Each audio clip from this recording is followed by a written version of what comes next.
Hey, it's Brian from Wright732.com and fitin.com, PHITIN.com, and this is the Daily B91. What am I talking about? Systems cannot replace interaction.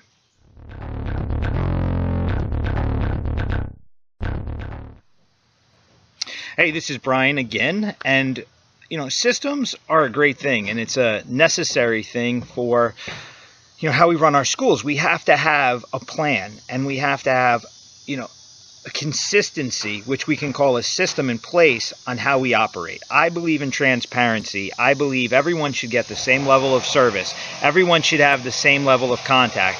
It should be same pricing, same contact, same equipment, same uniforms, same everything for your people, so we create continuity.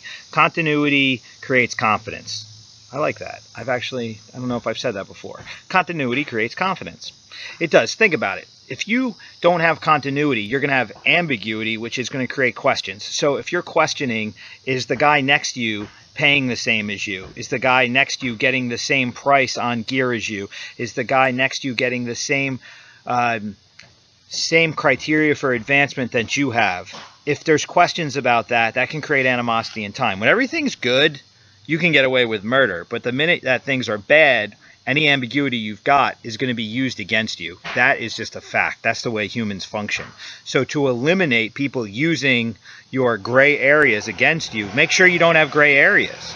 And if you create a system and you're hiring all these people to implement strategies and plans and all this, and you're small service business, you're going to be creating pockets of gray areas because the interaction is not going to be as honest and authentic as you need it to be.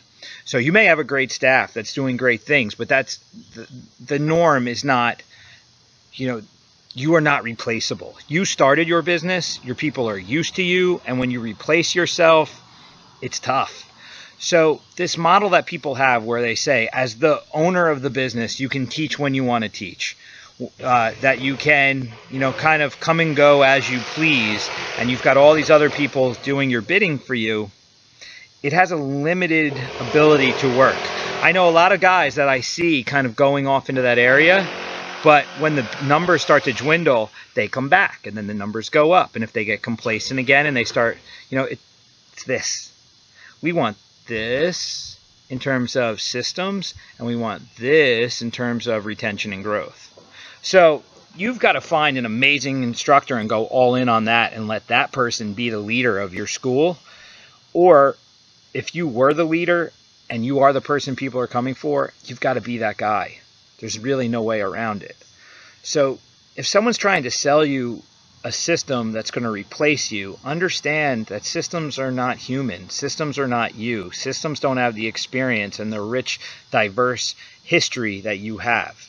And that's what people pay the money for. You provide them with a school that's appropriate to your level, if not better than your level of service, a clean place, a modern place with the tools you need to do your trade.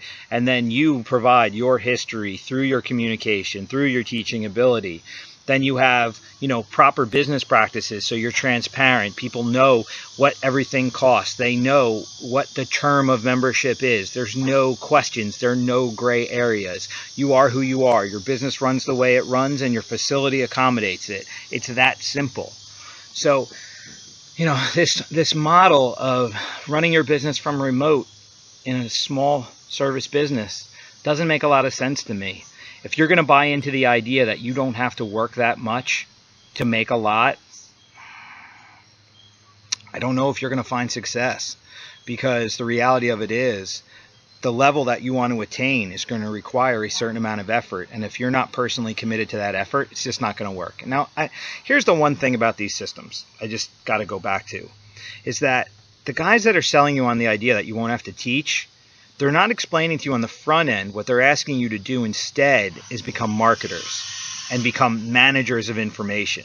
So in a lot of ways, you may end up spending more time and putting more mental effort into your business than the physical side of it. So you may be taking photos and posting on Instagram and Snapchat and Twitter and interacting and answering emails and creating campaigns and doing all that stuff. That's where you're going to end up having to put your time. You can hire somebody else to do that, but then you're cutting into your profits, and you might end up with an amazing staff that's running your business, but you're not pulling out of the business what you used to pull out of the business, so you may not be able to survive at the level that you were. So what's the point? Aren't we trying to grow our business so we can expand our personal lives, so that we can enrich our lives and enjoy our lives more, on top of doing the same thing for all of our members? So just understand the pitfall of hiring people is you're paying out of your gross. So your net's going to get lower unless you've created this monster system that's going to increase your take. But again, for a lot of us, that doesn't happen, and it doesn't happen overnight. So you've got to be prepared for transitions. So if you don't want to teach and you want to bring other people in, fine, but you have to make sure that you develop a student base that's going to make sure that you have the money to pay people, and also these people are going to be qualified to maintain the level of quality that your students have grown accustomed to, and you're going to be able to net out what it is that you're making now or more. It's a tough transition, guys, and these organizations that are selling you on all this stuff, they're not telling you the full story. They're charging you a lot of money, and they're giving you pieces of it. And then when you get a view of what the full story is, it's not necessarily what you thought you were getting yourself into. So just be wary of people that are selling you the dream that you can operate a fitness or martial arts business that is a small town service industry based business from remote. And also, I had a conversation with a guy yesterday who said he got into that system model and he got into expanding his business. And at one point he had 6 schools with over 2,000 students in them. Now he runs 1 school and he makes more money, has more free time, and a higher quality of life with 1 school than he did with 6. Because he figured out that having more just costs more. Having more does not necessarily generate more for the owner. More headaches, more employees, more members to deal with, but less net profits for him.